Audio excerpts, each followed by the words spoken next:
Hello and welcome to the Ink to Film podcast, where we read the book. And then see the movie. I'm Luke. And I'm James. And this week we cover Philip K. Dick's 1968 sci-fi classic, Do Androids Dream of Electric Sheep? Alright, chicken heads, let's head to the roof and hop in our hover car.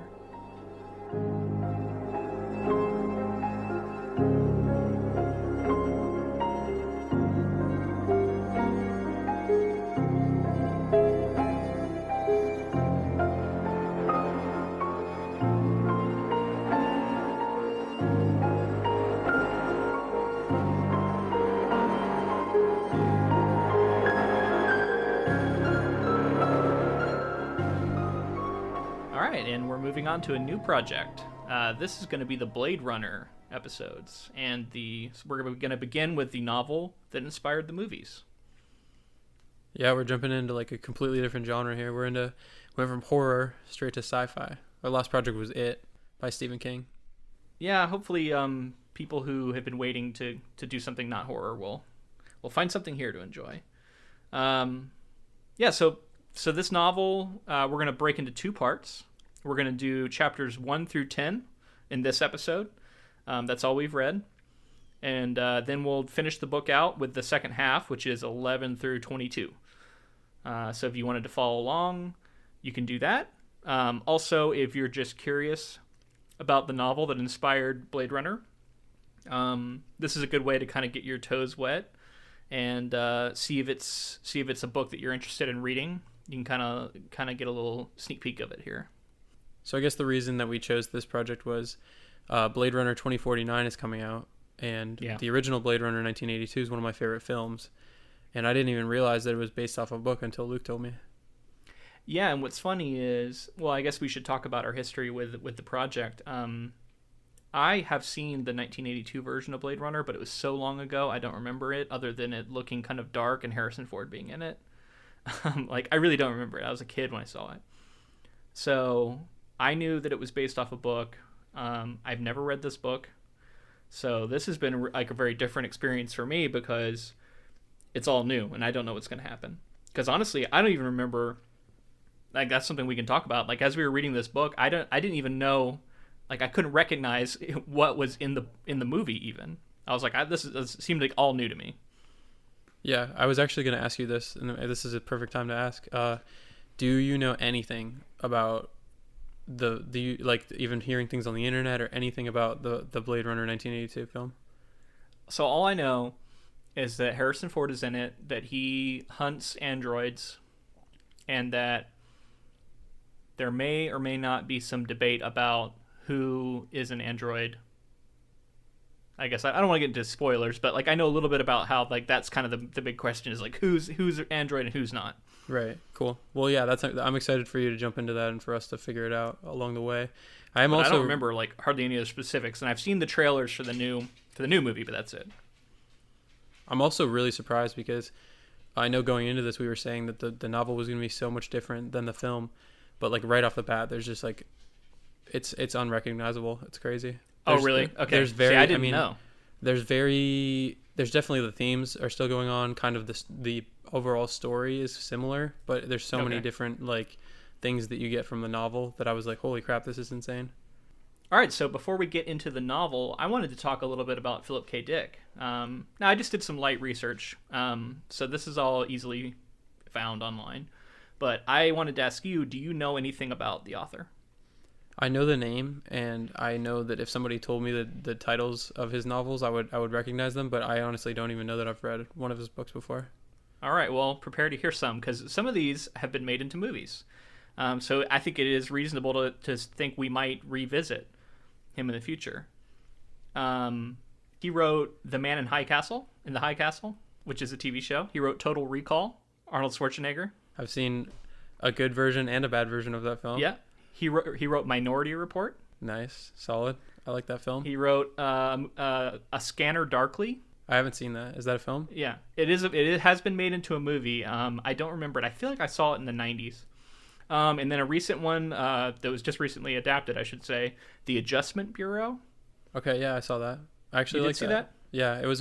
I think it was pretty divisive. So that's all Philip K. Dick. Cool. That's crazy. He's all over the place with his sci-fi stuff. Yeah. All right. So let me give you a little bit of his personal history because it's kind of interesting, I think. So first off, yeah, he writes these sci-fi books that often include these monopoly corporations, authoritarian governments, alternate universes, and altered states of consciousness, and they're normally deeply philosophical. Um, he was born with a twin sister who died shortly afterward, like 6 weeks after they were born. And he said that there's like this theme of a shadow twin in a lot of his work. Um, he graduated from Berkeley High School the same year as Ursula K. Le Guin, but they didn't know each other. He's a college dropout from the University of California, and he suffered from chronic anxiety. In his career, he was praised as a genius by the sci-fi world, but the rest of the literary community didn't really acknowledge him, and because of that, he had financial troubles his entire life. He was married 5 times and suffered from drug addiction, which he eventually sought help for. And then he died from a stroke at 53 years old in 1982, the year that the original Blade Runner was released. I knew that he died right before Blade Runner came out, like around that time, which is unfortunate because that was the thing that really cemented him. I do believe he saw it because I read a quote about it, so I think he had seen the movie at least and was a fan from the quote I read. But yeah, I just thought that was really interesting. Oh, and when he died, he was unmarried. So, yeah, he had 5 marriages before the age of 53. It tells you something about the man. I'm not sure what, but yeah, it seemed like he was all over the place from what I read. And it's amazing to me to think back about that time and how like sci-fi was such a redheaded stepchild of the literary community. It didn't get any respect, and like he was literally, I don't know if he was poor, but he was having financial troubles throughout his entire career, which is kind of amazing when you think about how hugely popular his novels have been over time. It's kind of interesting because like a lot of genre has been like that, like until like the last like 30 years, 40 years, it was like anything genre was seen as like really pulpy or like niche. It's funny because like I don't know, it might be something where like the dawn of the modern movie really helped elevate it because people found that these genre novels made for like really interesting films. Yeah, I mean, I would be willing to guarantee that you could draw parallels to Star Wars being relevant and then sci-fi blowing up. Sure. I guarantee that changed a whole generation of people and how they think. I bet that's true. So let's start. I'm gonna break this up chapter by chapter. I'm gonna give a short little summary of what happened in the chapter, and then we'll talk about it. Cool, let's do it. So our main character, Rick Deckard, wakes up with his wife Iran, and they have this conversation where she kind of teases him about being a murderer, where he about killing Andes, which we learn is short for androids. We get the first mention of an electric sheep upstairs, how Rick Deckard wants to save up to buy a real one, but he has a fake one. And then they both have this thing where they're adjusting a console, which it's called a mood organ, and they use these dials to like adjust their moods. And Iran says she has scheduled a depression for 6 hours today. And Deckard is confused by this, like, why would you ever want to do this? And she basically says that it's not right to ignore the emptiness of the world. Like, you need to feel it. They have this conversation about the different settings, including one that'll make you want to watch TV regardless of what's on. And then he dials her to pleased acknowledgement of a husband's superior wisdom in all matters.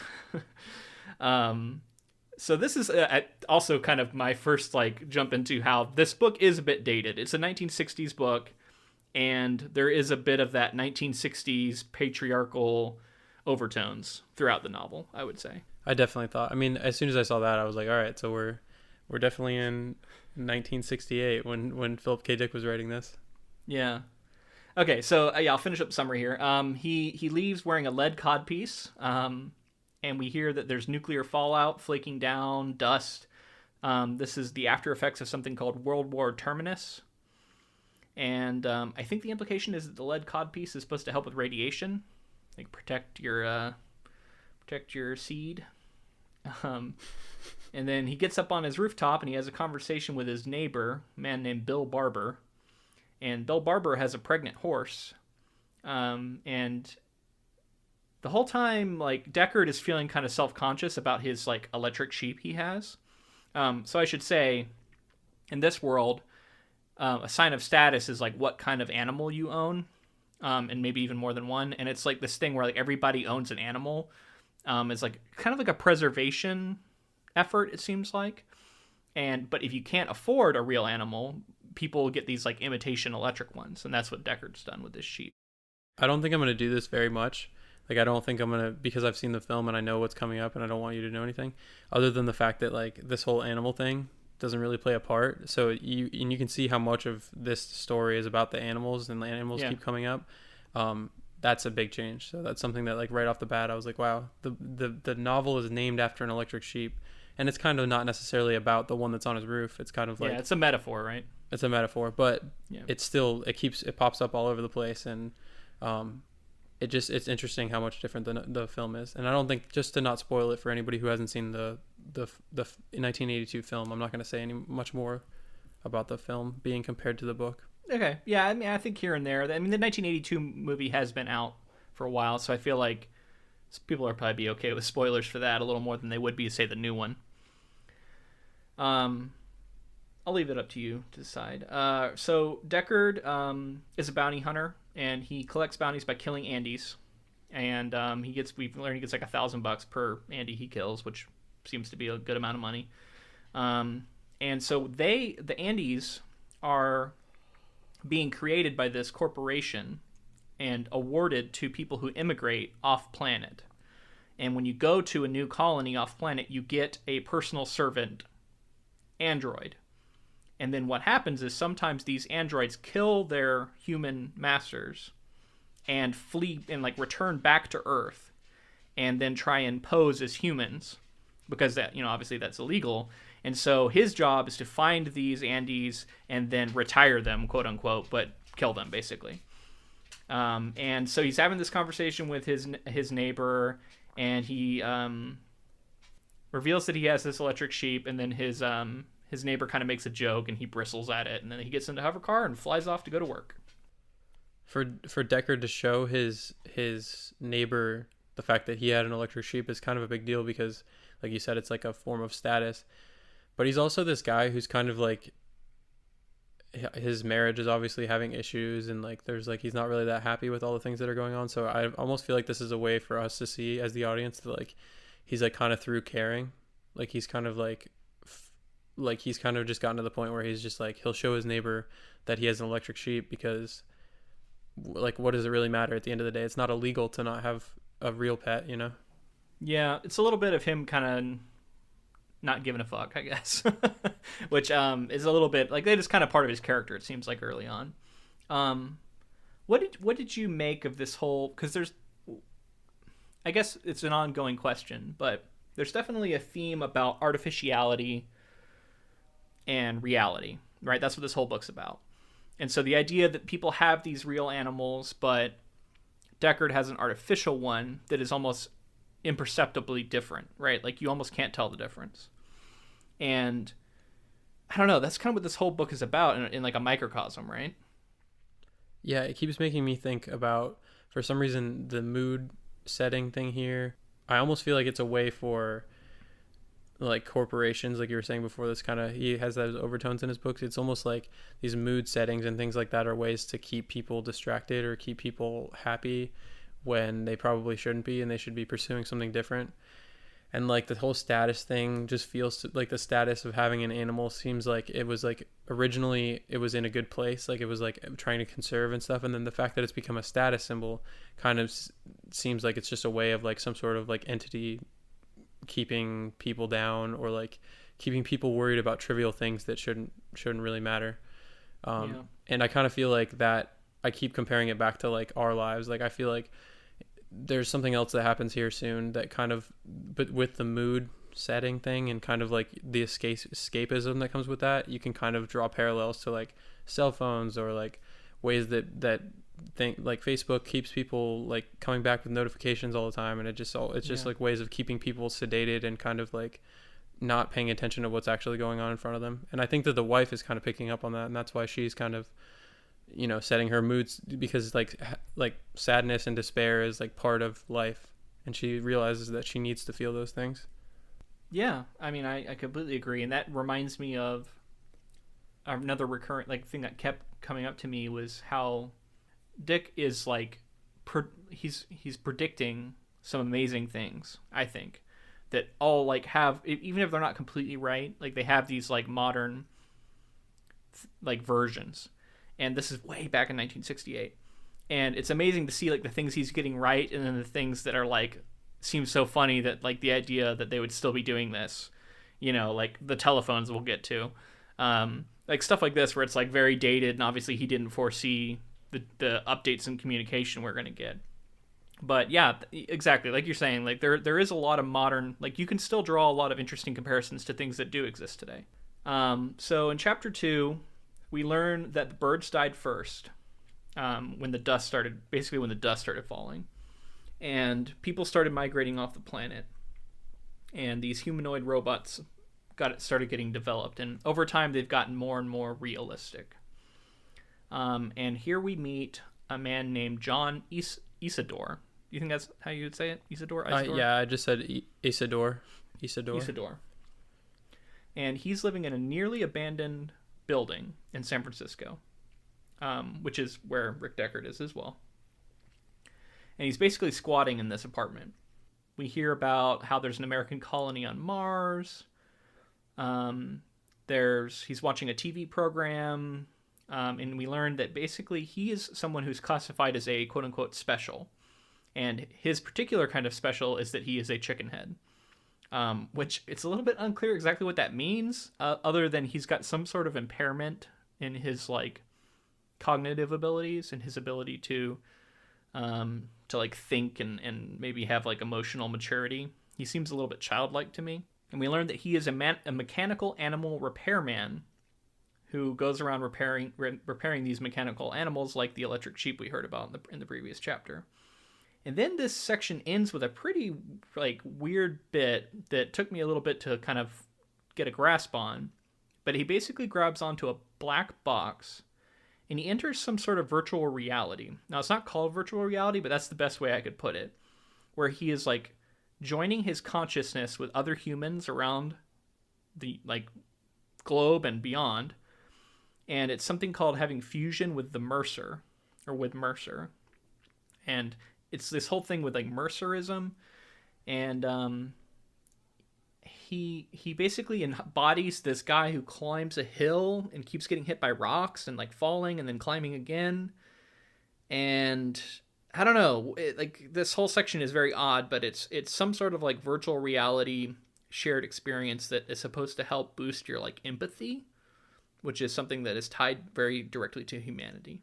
And then the section ends with him hearing the sound of another TV in his apartment complex, which he thought was completely empty. And then he decides he's going to take some margarine and head over to the neighbor's place and offer it to them. So yeah, what did you think of that whole virtual reality thing? I didn't really know what to make of the empathy box. Like I was really trying to like get into the details of what was written, but it's left like really, it's just kind of confusing. Like he becomes this character that's like, or I don't know if it's character or what it is, like true to life person, whatever it is. Later on we hear that it's somebody named Wilbur Mercer, I think. So it seems to be like a person, but then like maybe it's an entity. I don't know. Yeah, so it's like some kind of, again, this is like kind of what I was talking about. It seems like something that was like made by a corporation to seem like so important, and it was a way for you to keep your humanity and keep in contact with the things that are important. But it's also just at the end of the day, it feels like a way for them to sedate people and keep people feeling certain feelings artificially. Like he felt empathy because the guy that he was climbing a mountain, and then like a rock hit him, and everybody was kind of talking about how he's a good guy. Like, oh, why would, right? Like it's a kind of like he's a good guy and you know that, and then when he comes out of the empathy box or whatever, he has a wound on his arm and he's like bleeding from it. So it's actually beyond just like a visual thing. Like he literally gets physical damage from it. Right. So it's like some sort of way for people to be, like you said, empathetic, and I don't know, it's kind of tough to interpret. Yeah, but if you think about VR headsets right now, they are these kind of little black boxes we put on our faces, and people, you can play online games with people all over the place. Like that's something that didn't really exist when he wrote this book. So in some ways it is really prophetic, which I think is pretty cool. Even it is kind of weird. Anything else about this introduction of John Isidore, like him being a chicken head, for example? The idea behind mutated people who've been affected by the fallout. I mean, being a gamer, like it makes me think of Fallout, obviously. So like hearing about the nuclear like fallout that's affected the United States and all that stuff just makes me think of like ghouls and like other things that have dealt with radiation, which probably drew their inspiration from this novel in some I'm sure to some yeah extent. I'm sure it's always cool to make those connections to draw back to where it all came from.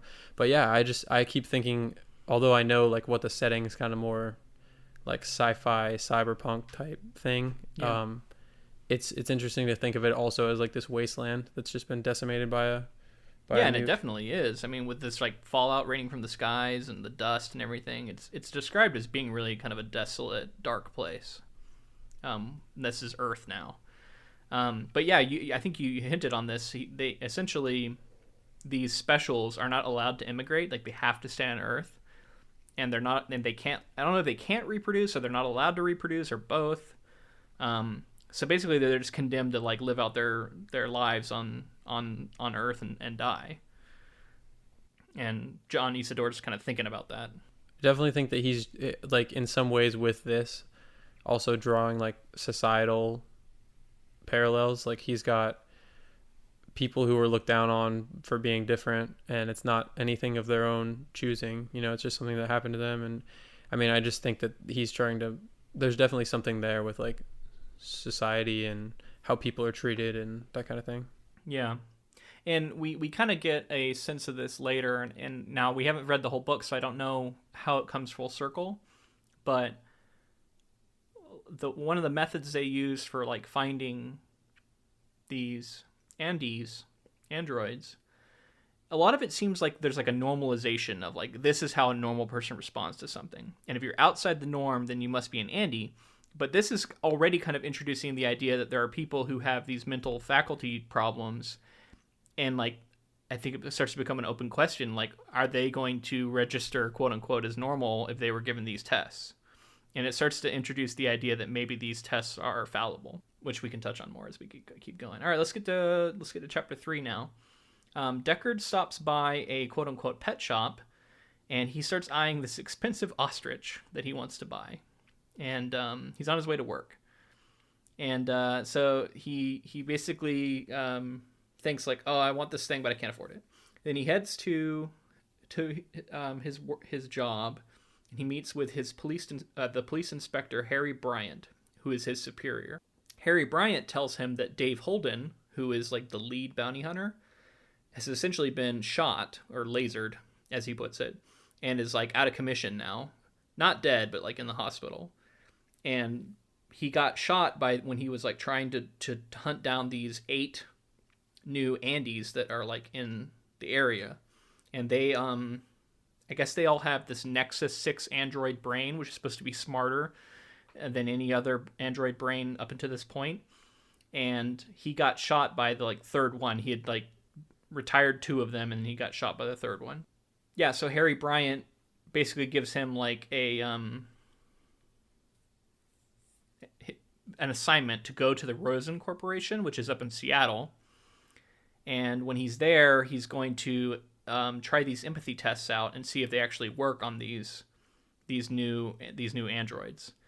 And we hear that he thinks of Andys as the killers, quote unquote, which made me wonder, and I forgot to look it up. I wonder if like the band called the Killers, like, is that a reference to this? That would be funny if it was.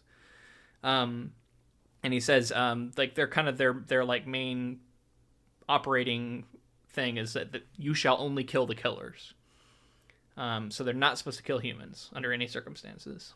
Yeah, and then I mentioned it was funny how they still have phone books, how he's still got a secretary. There's a lot of talk about like putting calls through, and it's very like old school switchboard type stuff.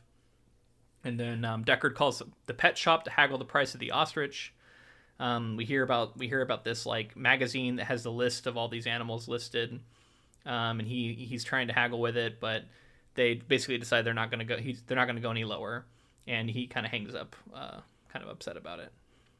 Yeah, what did you think of this introduction to the police station here? I think it's an interesting dynamic, and I think it was smart for Philip K. Dick to have Deckard be like kind of not the best detective in the branch. Like the best guy's already been taken. It adds like a bit of tension to know that the better, like more superior senior officer got shot in the back by these replicants, and now Deckard's on not the job. Not called replicants in this though. Andes, yeah. Sorry. Replicants is a much better name. It's a much better name. It's so much cooler. It's gonna be. I'm gonna call them replicants all the time. I apologize. I'll try to call them Andes. Yeah, Andes is kind of weird, but that's what they call them in the book. So, some little fact thing that I thought of was these robots are called the Nexus 6, and they're also called that. They're also called that in the, like, there's also reference to Nexus in the film, but really? Google made a phone called Nexus. Oh, interesting. Did you know that? I wonder if it. Yeah, one of my friends had a Google Nexus 6, and I was like, as soon as I read that, I was like, is this real life right now? Did Google name their phone after like Andes or replicants? So I just thought that was a funny little thing. Yeah. I also think that it's interesting that he calls this test the Voight-Kampff test, where I looked into it because in the movie Ex Machina, they talk about the Turing test a lot. Yeah. Which is like the test of artificial intelligence, and whether it's like what the line is between being an actual conscious being and being a computer. Yeah, the Turing test is about a human subject who is fooled into thinking they're interacting with another human, when then in fact they're interacting with an AI. Right, so it just like seems like very similar to that, and I looked into it, and the Turing test was developed in like 1950. So I wonder if we'll see. So it predates this. Well, this is more advanced because this is more about what we learn later. They actually have an apparatus set up that the person like looks into and wears, and it detects like subtle variations in like response time and stuff like that. To where I think to the naked eye you would be fooled, so you would pass the Turing test. But this is a deeper thing where something about their empathy is off, which immediately raises problems for me. Like I'm like, so if you strap this thing on a psychopath who, you know what I mean, like doesn't feel empathy, they're going to get this wrong and they're going to come off as an android immediately. Like, so there's already problems I think built into this, but this is the test that they use, and that's what he puts forward in the book. Yeah. So it's just do they do this test in the movie? Is this familiar? Yeah, this is they do this test. Okay. In the movie, yeah. All right, so chapter 4. Deckard's superior sends him to Seattle to check out something called the Rosen Corporation. And when he's there, he's going to basically do this empathy test and see if he can identify between humans and androids. They're going to put a couple of humans into the test, they say. So he takes his hover car up to Seattle, meets a woman named Rachel Rosen on top of the Rosen Corporation building. When he's up there on the roof, they have this collection of animals on display. And there's a raccoon and even an owl, which are supposedly extinct. But she says no, they have one that hasn't been reported. And I was reminded here of Westworld, specifically because of these like possibly synthetic, maybe real animals that we keep hearing about. I don't know. Have you thought at all about Westworld in relation to this novel? Did it make you think of that at all? Yeah, I mean, I definitely was thinking Westworld during this novel a lot because of the nature of it being like these androids that are like they're conscious and they're like human beings on their own basically, and then like the way that actual human beings are treating them and just the relationship between the two. And so yeah, like with all the animals and everything being artificial, it's definitely it has that Westworld vibe for sure. Yeah, it's just cool to see the like precursor to all these like modern works, right? And that to me, this novel seems like I can see that it's in the DNA of a lot of these like more recent sci-fi projects. But yeah, so Deckard asks how much it costs. She kind of says that you can't afford it, essentially, and they go downstairs and they meet Eldon Rosen, who is Rachel's uncle. And Deckard basically starts to detect that they're a little bit afraid of him because he has this power to possibly derail their whole line of these new android brains. And so he says, all right, I'm going to administer the test. Let me get set up. And while he's getting set up, Rachel says, I would like for you to administer the test on me first. And Eldon agrees to it, and he's going to watch. I did want to ask, well, I guess let's get into chapter 5, where he actually gives the test. He sets it up, and it's going to measure her pupil dilation and her physical response to these social situations. And the first one he asks is basically, someone gives you a calfskin wallet, and then he tries to see like how scandalized she is, because that's a taboo thing in society now. Like, you can't be using calfskin. And then as he goes, the questions start getting trickier, and he starts like hiding things that should elicit responses and nesting them. And he's kind of judging her reaction, writing it down, taking notes. And ultimately, he decides that she is an android because of some delays she has in her responses. And Eldon says, nope, she's real. She spent her first 14 years on a spacecraft learning, and she only learned about Earth remotely. Because of that, she doesn't react the same way that most people do, and so she often gets this false reading as an Andy when she takes these tests. And they've basically proven, quote unquote, that Deckard's test doesn't work, and that he can't administer it, and basically nullifies it. But then they try and bribe him. And they say they're going to offer him the owl in return for him basically, giving his approval on these new android brains. Seems like he's considering agreeing when all of a sudden he notices that she is calling the owl an it and not a she, because the owl is supposed to be female, which, okay, like, I probably would do the same thing. But whatever, this is proof enough for Deckard here. And so he says, can I ask you one more question? And she agrees. And he says, my briefcase is made of 100% baby hide. And then he like judges her reaction, which he determines to be slow, and says, nope, you're an android. My test works. And then he asks Eldon, like, he says, does she even know? And Eldon says no. So this moment of like, holy shit, is like this, it's the first moment this book like really hooked me, because it was this big reveal that I wasn't expecting. And this was the first moment where like, beyond just the like interest of reading this classic sci-fi novel, like the story itself like really drew me in. Yeah, I really like this scene. We talked about how the film isn't exactly the same as the novel, and this is a scene that the film, rightly so, put its version of into the feature. The scene adds so much tension for basically the rest of the novel, because we're seeing whether or not these androids can actually be tested to see if they're human or not. When he tests Rachel, Eldon says that she is in fact a human, even though he came up with Replica, even though Deckard came up with Replica, or Andy.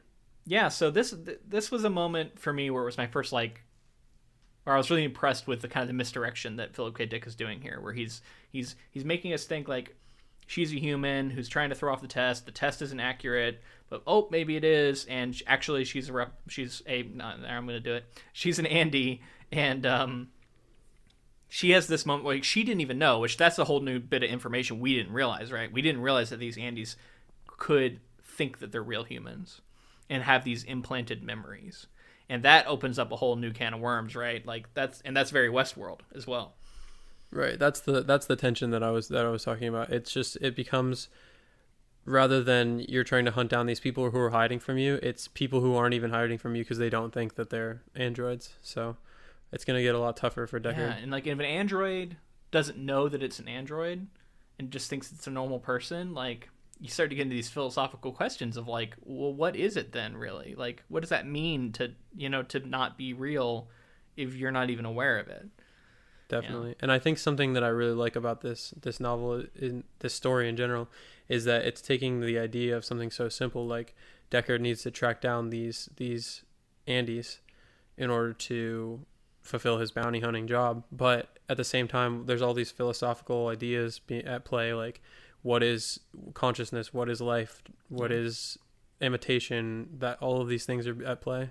Yeah, so I think this is a great time to talk about if you're interested by this book and you're curious about it and you were hoping there was a way that you could listen to it or read it without having to spend any money just to kind of like check it out.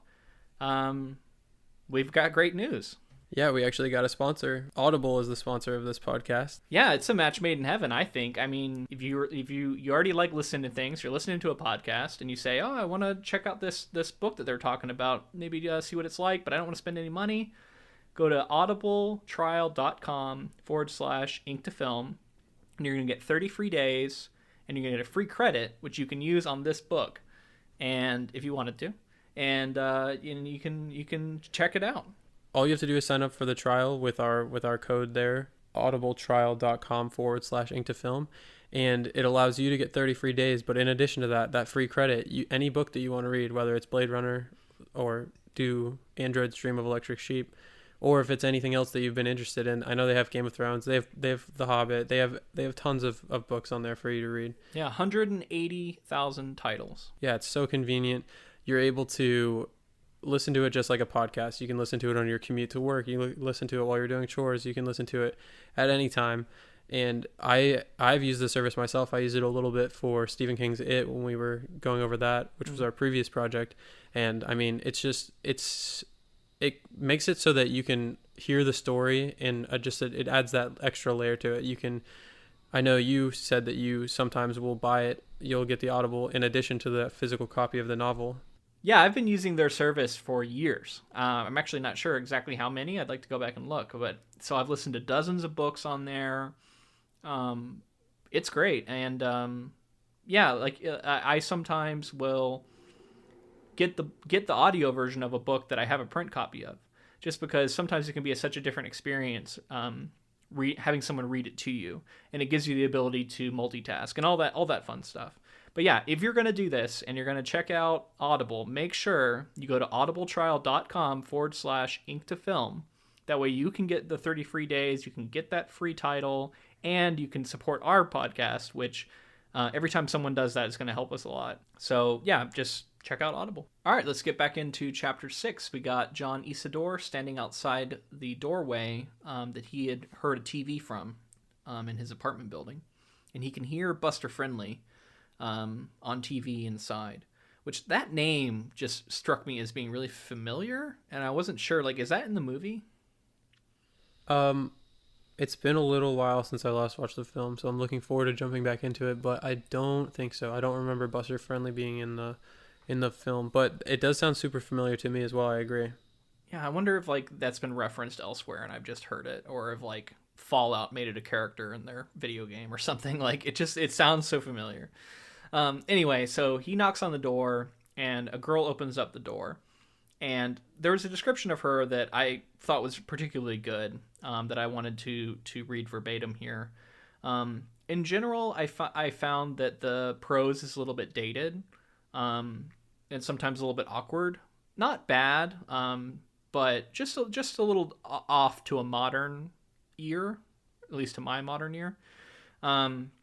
But this section was particularly good, so I just want to give you a taste of it here. So this is the description of the girl who opened the door. Fear made her seem ill. It distorted her body lines, made her appear as if someone had broken her and then, with malice, patched her together badly. Which, yeah, I just thought that was like a really cool way to put a description that would give you this like really unique view of this frightened girl who opens the door. And yeah, so John Isidore offers to help her unpack because he notices she's just arrived. He sees that she has a bunch of old decaying furniture, and he says they could go around together and collect more. He has this whole like talk about kipple and how it's like basically piles of garbage and how the whole world is becoming garbage, and that's something that he seems to kind of buy into. And yeah, he's brought her this margarine, and he's holding that in his hand the whole time, and he admits to being a chicken head. He notices that she doesn't have an empathy box, doesn't participate in something called fusion. And, oh yeah, she's also not wearing a shirt this whole time, by the way. She opens up the door topless. Which he, like, notices, but he's not, like, leering at her or whatever, but it's another, sign of, like, women being sexualized in this book in a way that's a little bit odd to me as a modern reader. Not odd, I should say. It's a proof of the patriarchy that is still around today, but was really bad in the 60s. And it's clear this is a male writer, and he seems to think that every time he writes a female character, he has to talk about her in some sexual way, which it doesn't ruin the book for me, but I definitely would understand if someone couldn't handle that or didn't. Yeah, like I feel like I'm just as we go on, I feel like I'm just making a list of these moments, because it's like, at least once per chapter, anytime a woman isn't involved, there's definitely that patriarchal feeling going on. Yeah, he basically feels like he has to tell you how good looking she is. Like, all right, so there's this woman character, let me tell you how good looking she is. Like, it's always like from this like sexual point of view. And it's not just, Deckard, because this is John Isidore doing the same thing. So it seems to be just how he writes women. Regardless, she basically invites him to return later to help her, and then he asks if she can cook them dinner, but she refuses. And then he notices that she has this kind of like coldness to her, and as he notices that, she reveals that she is in fact Rachel Rosen, who we just met in the previous chapter. So this was like another like mind-blowing moment to me, where I thought, okay, so this must not be happening linearly. Like, this has to be happening some point after what happened in the Deckard chapter. I don't know. So was that what your read of this was? I actually feel like I feel like she was using Rachel Rosen as a cover for some reason. I'm not really sure. See, because she later says her name is Pris Stratton, mm-hmm. I tend to believe that she revealed her name to Isidore because after he had told her that he was a chicken head. So yeah. I feel like that was her like kind of realizing that like he wasn't a threat, and kind of being like, okay, that's not really who I am. Especially after he like grilled her about it and was like, oh, you're Rachel Rosen from the Rosen Corporation, and knew all these facts, like knew all this stuff about her, and was wondering why she would be there. So it just seemed kind of illogical, and she was just like, all right, you're right, I'm Pris Stratton. Yeah, I thought she this is her after she's basically gone AWOL, and it's like it would have to be non-linear, right? This would have to be at some point later, but it seemed to me like the physical description of her is the main giveaway, because it seems very, very similar to how Deckard describes her when he first meets her on the roof.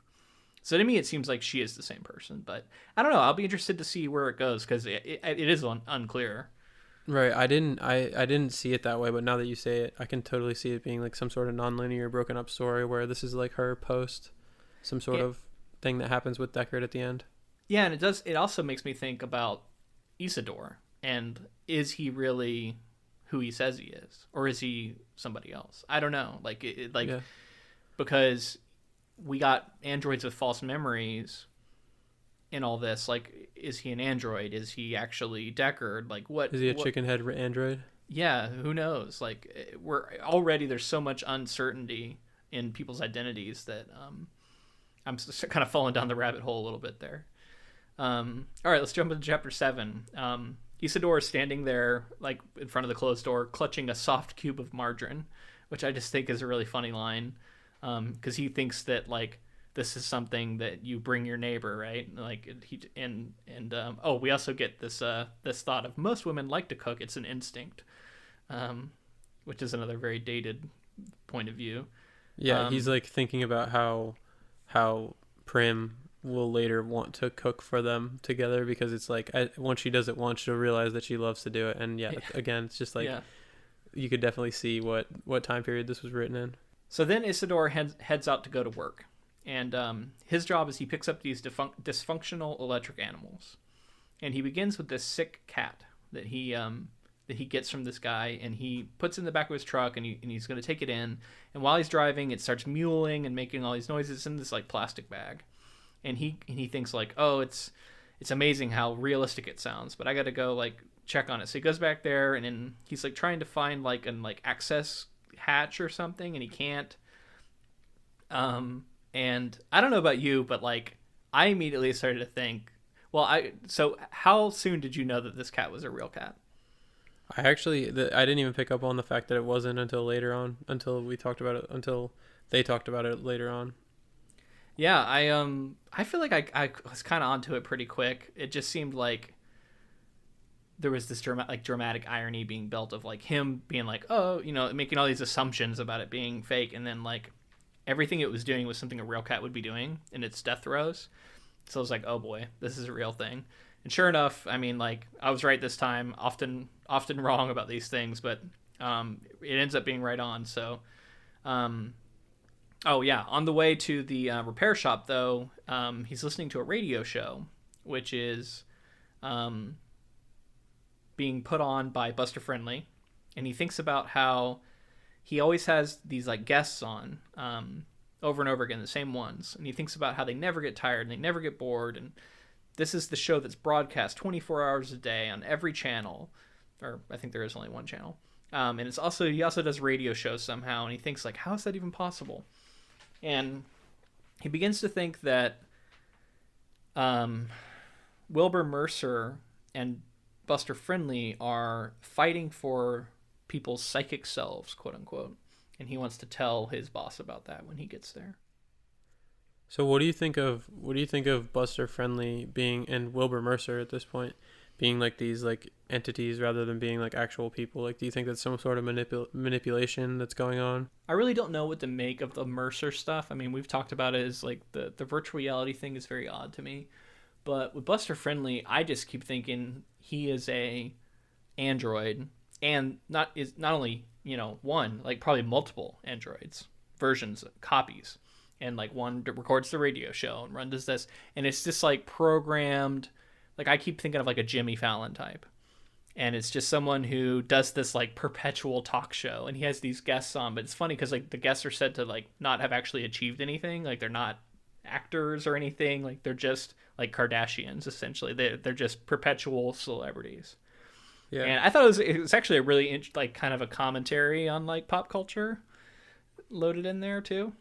Yeah, I definitely see that. I see it as like this kind of like, I don't know if it's because of the thing we talked about before, but like the corporate manipulation where like they're feeding you the stuff, they're feeding you your entertainment, they're feeding you everything that you need, because he's everywhere. And it seems like the people who are like the chicken head, or like it doesn't seem like a lot of people that are like higher in status are listening to it as much. It's just kind of something that I guess we haven't seen enough to make that point, but it just seems like it's like something to keep the masses entertained or subdued. Yeah, so he arrives back at headquarters with this dead cat, and we meet his boss, whose name is Hannibal Sloat. Yeah. And so Hannibal Sloat is this like old human who did not migrate, but he's also not a chicken head, and he's just kind of remained. And like his glasses are getting coated thicker and thicker with dust, which I think is another kind of like metaphor.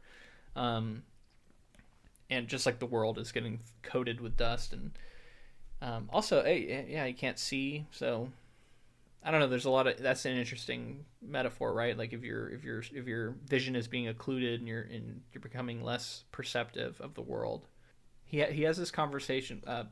John Isidore has this conversation with him about his theory, and he says, well, the Mercer must be winning because he's eternal, But Hannibal says, well, Buster Friendly is also eternal. And he kind of like raises the idea that, like, I kind of just put forth, that maybe he's some sort of android or other. I think they even say like another like worldly be like another worldly being, like maybe an alien. Which I don't know if that's just like conjecture or if there's any truth to that. I don't know. And then right then Hannibal realizes that the cat isn't a false cat at all. It's actually a real live cat that's now dead. And he basically blames John for everything, and John gets like really upset and starts stuttering.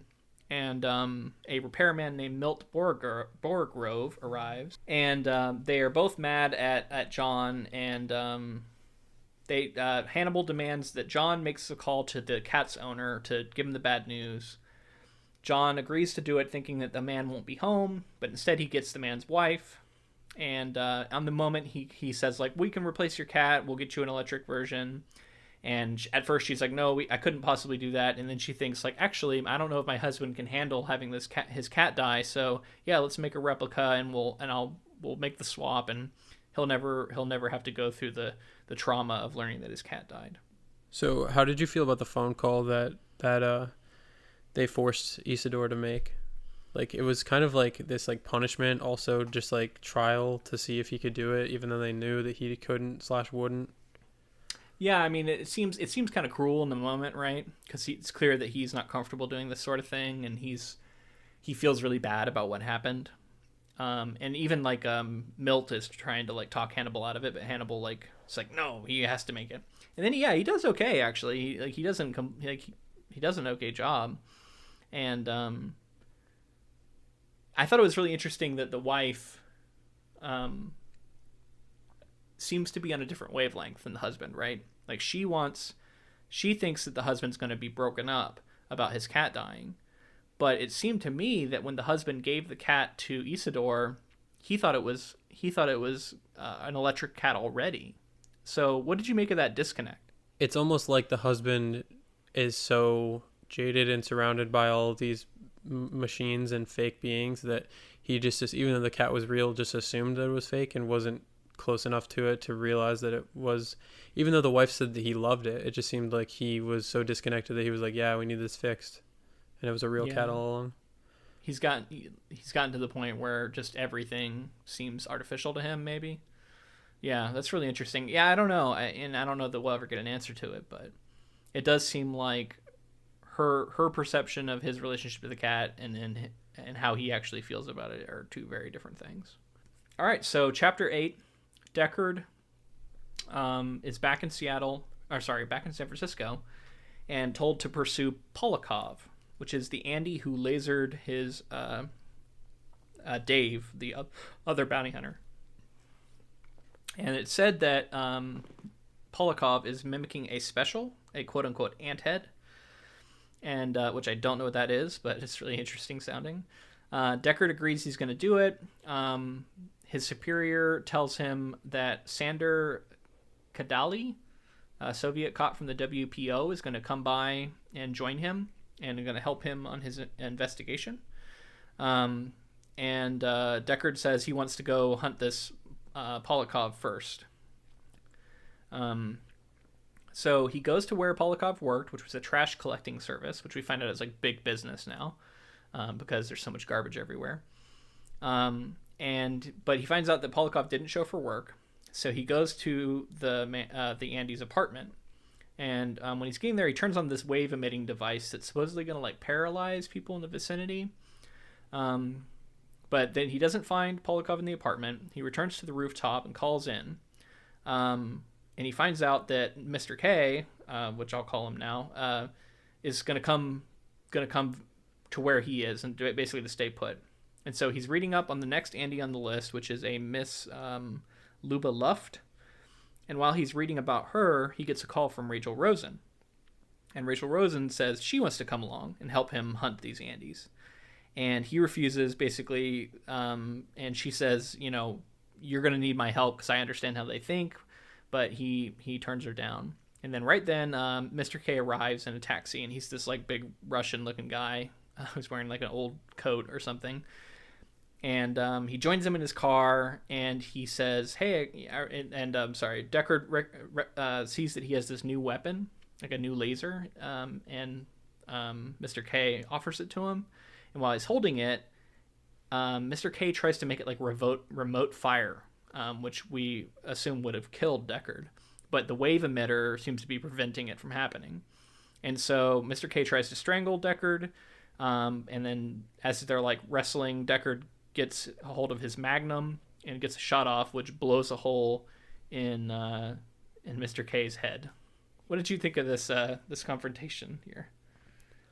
I like this scene. I kind of feel like I saw the Mr. K being Polakov coming kind of thing, but I thought it was cool that he like pulled out his old school his old school gun to kill him and like blew his head off in like a actiony way.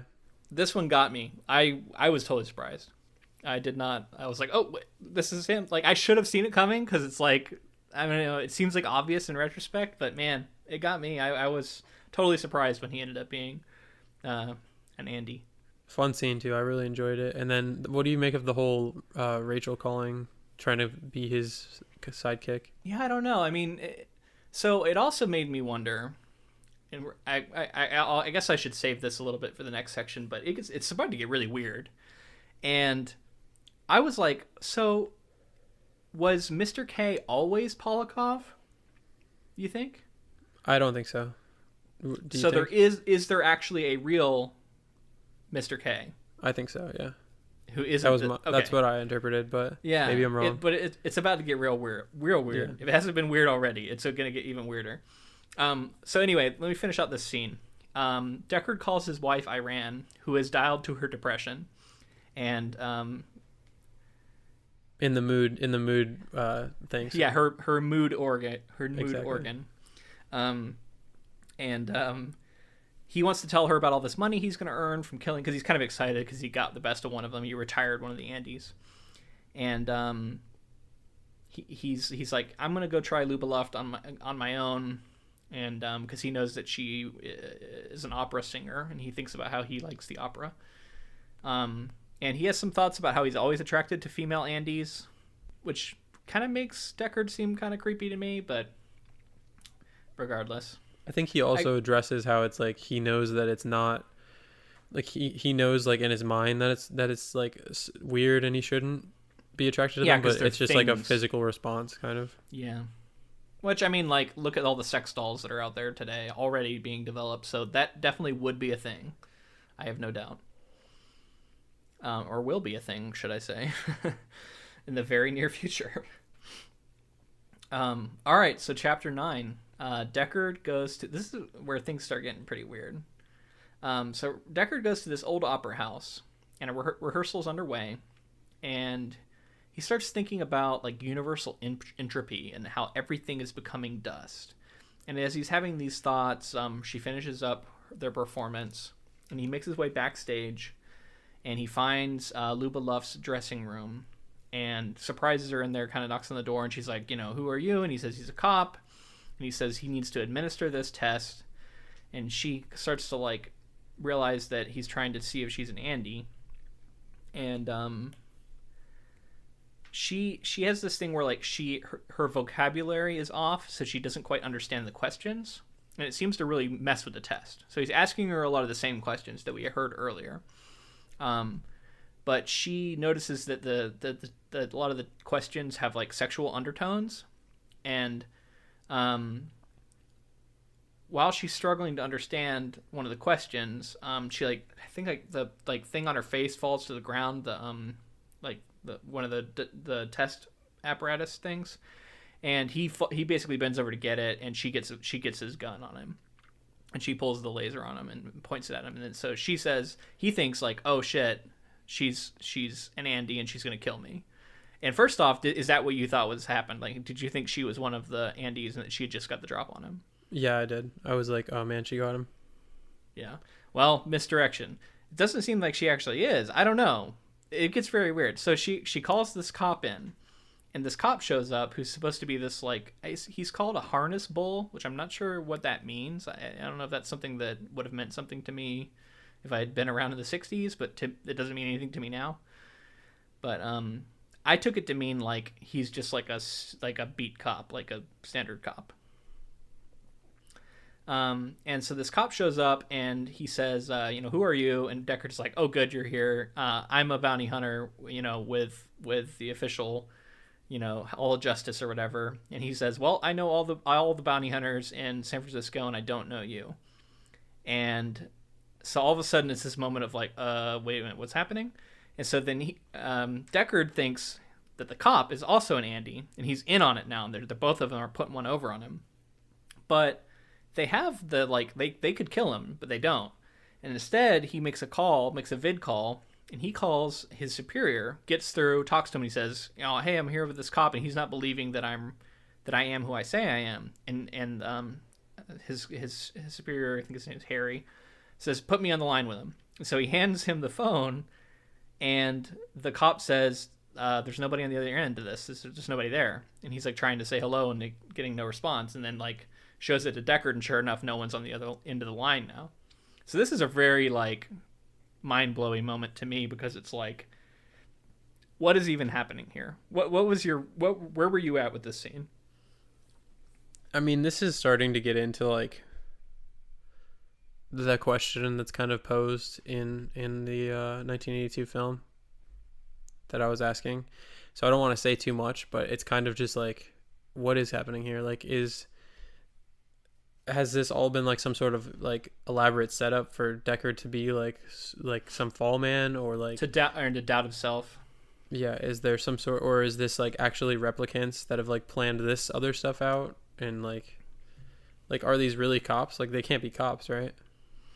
Or they are, and because they even say like, or maybe you're the replicant and maybe you're not, like, because they say, this was another part that I thought was really cool. They say one of the things Deckard says that he looks for is that Andys don't care what happened to other Andys. And she turns that around on him and says, well, then how do you know you aren't one? Because you clearly don't care what happens to all these Andys that you're retiring. And that's like the beginning of the tables getting turned on him, right? Because everything that's happening is pointing to him being an Andy himself and having these implanted memories. And then we hear about how sometimes these Andys are posing as bounty hunters themselves. Like, this has happened before. And so it's like, oh shit, what is real? Is Deckard who he thinks he is? He says that he's taken the test in the past, but it could just be an implanted memory. Anyway, the cop basically decides that he's going to take him, and he says, we're going to go to the new Hall of Justice. And which Deckard finds out is different than the one he knows. He's been going to this place that the cop says is the old one. And so like Deckard is completely kind of like put on edge by this, and he doesn't know what the hell's going on. All right, so chapter 10. They land on this new Hall of Justice. They process him. Senior officer takes over. Deckard tries to call home, but a woman he doesn't recognize picks up. This is another moment of like, what the hell is even happening right now? So it's not his wife, someone else. So he hangs up, and then he's talking to the senior officer, who we find out his name's Garland. He takes him back to a room, and he has more questions for him. And they start talking about the test. And Garland reveals, he opens up the briefcase that Deckard's had and says, I'm the next. Like, he reveals that he is the next on his list. Literally, Garland is the next of the Andys that Deckard was hunting down. And so he calls in another bounty hunter, someone named Phil Resch. And Phil comes in, and immediately, it's funny because it seems like Phil is kind of on the side of Deckard. And he starts saying like he's like, oh yeah, he thinks I'm an Andy, Garland says. And Phil's kind of like, interesting. Which I thought was just really funny. Like, he's like, I've always had suspicions too, kind of thing. And so he starts talking about how, like, yeah, it would actually be a really good way to hide an Andy is to put him, like, high up in police hierarchy. And he says he's always been suspecting this Russian Mr. K as being an Andy. And so they think, Garland thinks, like, that Deckard has killed a real person. And the bone marrow test comes back right as they're talking. And the bone marrow test backs up Deckard and says that Mr. K was, in fact, an android. And so when that's revealed, all of a sudden Garland is like really put back because he thought that was a real person. So now they kind of end the scene with each of them saying, you know what, we're gonna each take a test. But the test isn't going to be the empathy test. It's going to be this new test, like a reflex test. And so it ends with this kind of standoff where they're all looking at each other, and they're all going to take this test to figure out who's an Andy and who's not. And honestly, I feel like I have no idea who is what in this scene. Like, where were you at with this scene? I mean, I'm in the same boat. I'm going to go ahead and say that Rick is... I mean, he was right about the android. Polakov was an android. Garland was the next on the list. So if we're believing Rick's side, then Rick isn't, and then Resh probably isn't, and Garland is. So we're going to find out that Garland is. Or the flip. My question is, do we think that do we think the reflex test is going to be good enough? I don't know, man. And it's weird too, because it's like, nothing's been lining up. Like, where is this other police force that he has been a part of? Why has no one heard of it? So it seems to me that the only way that could be true is everyone he's encountering right now is an Andy, right? Like, they all have to be, because they all seem to be in on it. Even this other bounty hunter, unless like he's completely fooled by it. I don't know. Right. I mean, I think it's leading us to believe that. I think that there's going to be some sort of twist where Rick is not an android, even though everything is like, oh my gosh, he's going to be an android. Pointing him to be one, yeah. Yeah, because everything that's happened for the last two chapters is like, he's a fish out of water. Like, he doesn't know where he's going. He doesn't know. They're talking about the old police station. They're talking about he's trying to call his superior officer, and there's nobody on the line, and his wife is a different person. So all of these things are either... So how did that happen? Like, was that something they orchestrated? Yeah, I don't know. It could be explained away by so many things. I think this is a good spot. Like, I'm glad that we stopped after chapter 10, because it's a great little cliffhanger area, and neither of us really know where it's heading. Man, I really wanted to read the next chapter when I finished this one. I was like, what is even happening right now? I'm so confused. But like, confused in a good way. Like, I'm confused, but like, I do feel like Dick is like in control, and like he has a plan, and he knows like the answers to all these questions. He's not just like creating mystery for mystery's sake. Like, there is some sort of truth here that I hope we're going to get. Right. So do you want to make expectations? Do you want to see who do you think is and is not? Because I think that we're going to find out within this test. I think we're going to find out. I don't necessarily know for the long term, but I think we're going to find out that Garland is a replicant or an Andy. Yeah, man. I like that seems to be like where, like, I feel like that's what Dick is expecting us to think right now, and so I feel like that's not going to end up being the case. Like, okay. I think that's kind of what, like, it's going to end up being that, like, the bounty hunter, that's going to be my prediction. Like, Phil is going to somehow be an Andy, and he's going to be like administering this test maybe in the wrong way, and like Deckard's going to like catch him doing it. I don't know. But then, like, why is he on the list and stuff? Like, I don't know, man. Like, I'm all over the place with this scene. Yeah, I like the uncertainty. I'm enjoying it. Yeah, I feel like there's no like steady ground for me to like be like, this I know is real. So because of this one thing, I can make all my other predictions. Because like, it's all getting, like, all the rugs are getting pulled out from under me right now. Right. We can't even trust trust I don't know if Isidore. any of this is real. Right. We can't try. Not even like the other storyline that's kind of going on. Seems. Yeah, to be, and like, we don't even know when the timeline of that is, and like, is Isidore Deckard? Are they the same person? Like, in like, but after some sort of thing where he doesn't remember it? I don't know. I feel like anything is possible at this point in this book, that's a pretty cool place to stop, I guess, for this halfway point. Okay, and if you'd like to listen along, catch up to where we are, get ready for part 2, make sure you use our affiliate link, audibletrial.com/ink2film. Yeah, and if you want to get prepped for the film coming up, we're going to do Blade Runner 1982 and then Blade Runner 2049, so you can watch 82 in anticipation of our movie episode in a couple of weeks. And then also, if you want to leave us any sort of feedback based on the book or the movies, you can send it to inktofilm@gmail.com. We might read it on the air. Yeah, I mean, I know a lot of people who, well, not a lot, but I know some people who've read this book, and I definitely know a lot of people have seen that movie. So if you have anything that you would like us to talk about in advance of this movie, yeah, like you said, we can bring it up and we can really set the stage for the movie episode. If you are enjoying this podcast, please make sure to subscribe. That's the best way to make sure you get any future episodes that come out. And if you really like to help us, leave us a rating and a review. That would be completely awesome. Yeah, and in addition to our Gmail, you can also contact us on Twitter or Facebook, send us messages or anything like that. You can also follow our pages. We're on Instagram, Facebook, Twitter. Ink to Film. Ink to Film.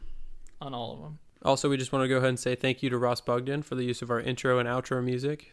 He's got a great YouTube channel. Yeah, check it out. And thanks to Audible for being our sponsor. All right, I think that's going to be it for part 1. I hope you join us again for part 2 next week. I think I'm going to set my mood organ for 6 hours of existential despair. I'm going to set my mood organ for 6 hours of blissful happiness. All right, we'll see which one works out better. Until then, I'm Luke. And I'm James. See ya.